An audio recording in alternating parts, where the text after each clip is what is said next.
What is up, YouTube? Thank you for tuning in to Pack Airsoft today. My name is Mason, and today for you we have a slightly different kind of loadout review. Today we're going to be introducing my new CQB kit, but first we're going to play some clips from our two previous videos from my indoor loadouts, and we're going to point out things like what I did right, what I did wrong, and what changed, and then finally we're going to introduce the kit, and the whole theme is high speed, low drag. I finally adopted Chris's philosophy, and this loadout is very closely based off of his loadout, and we'll have that video review link at the end. So without further ado, let's travel back in time.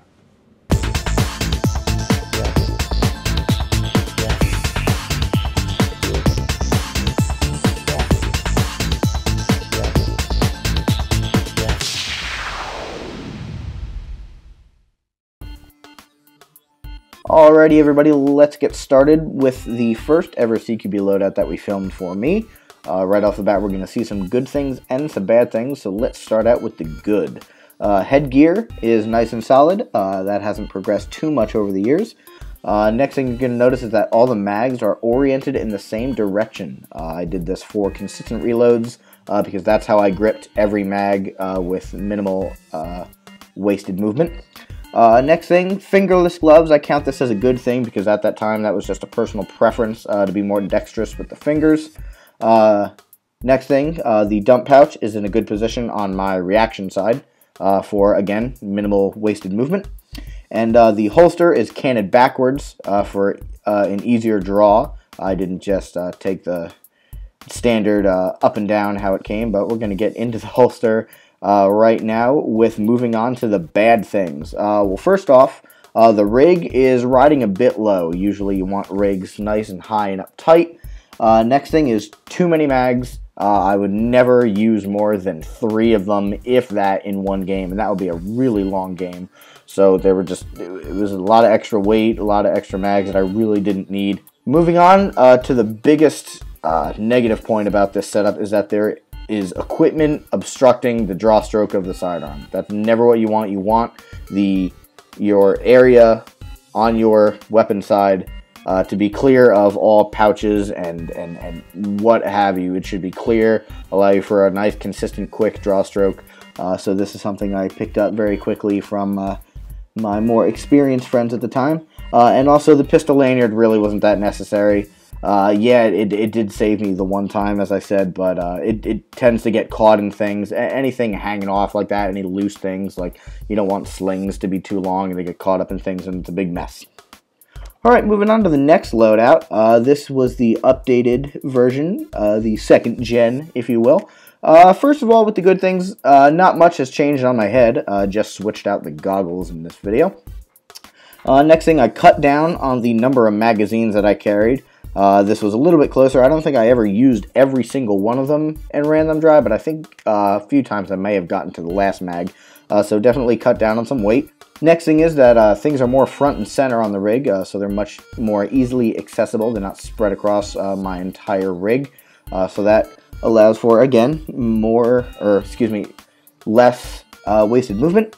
And there's nothing obstructing the draw stroke of the pistol. That is huge. Again, you want that entire space along your side, on your weapon side, to be totally free of everything. Moving on to the bad things about this, again, the rig is riding very low in this video. Really, you should be hiking it up quite a bit.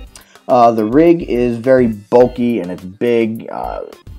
This wasn't really a high-speed, low-drag loadout, so I guess that's not a really bad thing. But again, you know, you want it to be as light as possible with still being able to fit your loadout needs. And my biggest gripe about this one is the backpack really wasn't efficient for indoor games. That is, it's a lot of unused space. As you'll see in the new loadout video coming up, I explained why I don't have the backpack. Spoiler alert. Because there was no need for it for the indoor games. They were very quick. Didn't really require, or I didn't utilize all the space that it offered. So without further ado, let's get into the brand new video.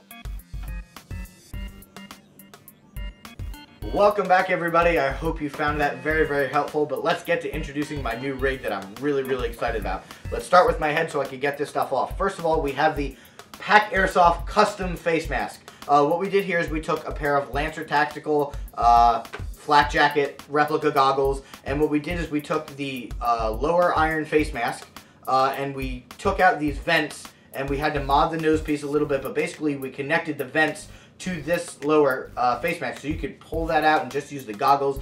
Really, really convenient just to have it on one strap, but we haven't found any manufacturers that make it like this, so you're not messing with crazy things going all over your head, but it's really, really easy just to have one piece of equipment or one band to control your headpiece. And as always, I have my gray Under Armour baseball cap.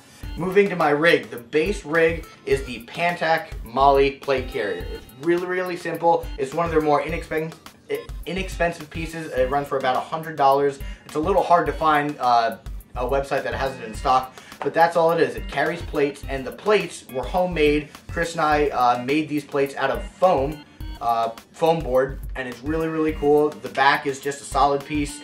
We made 3 different pieces all stuck together so it shapes to my body a little bit, but that's the base layer. Moving on to my battle belt, this is the Condor Duty Belt, which is woven into the Condor Battle Belt. I'll give you a little spin here. We'll go into what's on it later. But this is also a decently inexpensive piece. Condor is a very, very reliable manufacturer of equipment.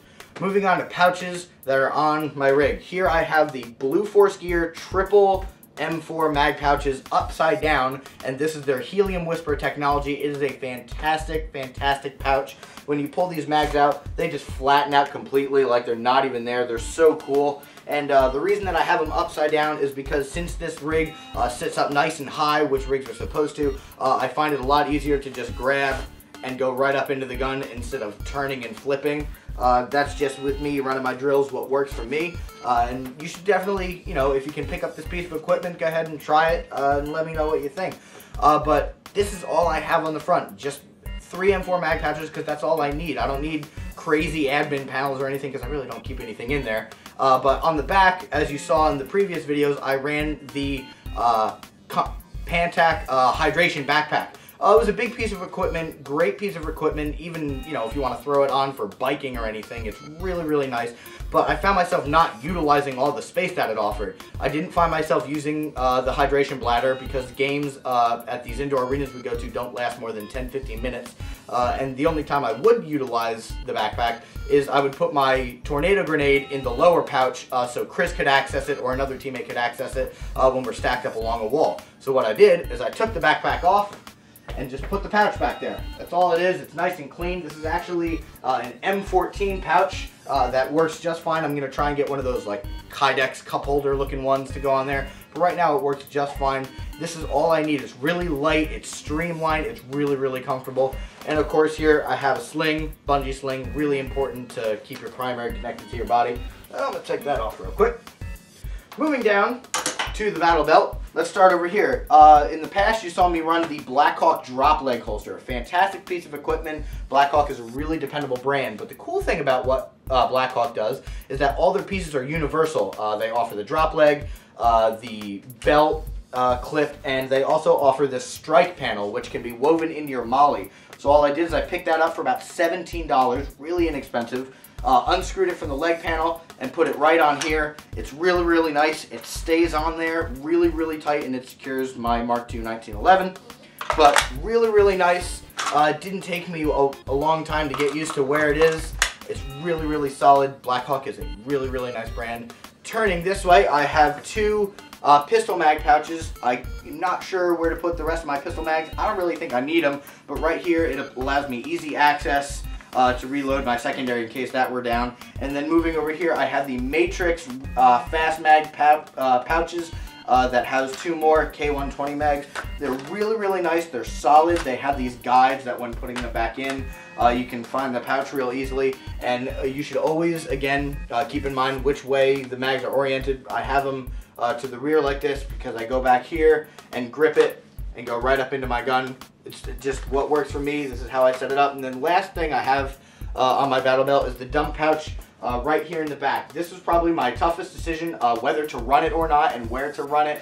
I decided that with the Blue Force Gear panels, it'll be a little cumbersome to try and pull it and insert the mag back in. So I did run it back here, and after a couple drills, I got the muscle memory down of dropping it back here, and it just goes right in the back.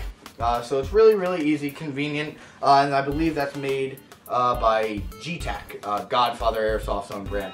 But that's basically it. Also on the battle belt I have a carabiner with electrical tape. I thought it looked cool and might serve its own little purpose someday.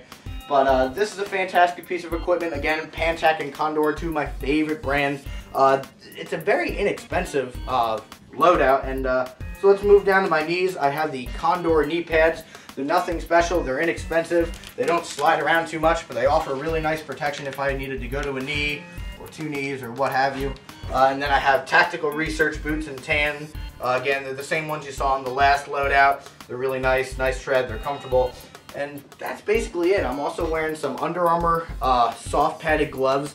These are really nice because I've strayed away from hard knuckles because I found them a little bit uncomfortable, and these provide just as much protection and they're a lot more comfortable. And last but not least is clothing. I'm not wearing anything crazy. I tried to stick to the PMC look, and I'm just wearing really comfortable jeans and black Under Armour.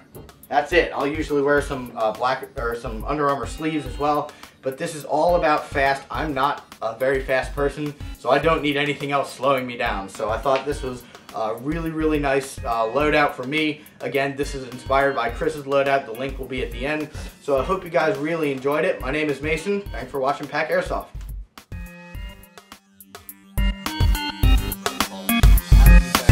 Because in a lot of games, someone inevitably runs out of ammo, and usually people are using M4s out of my belt. Then here I have just a Condor. I'm moving down. I have two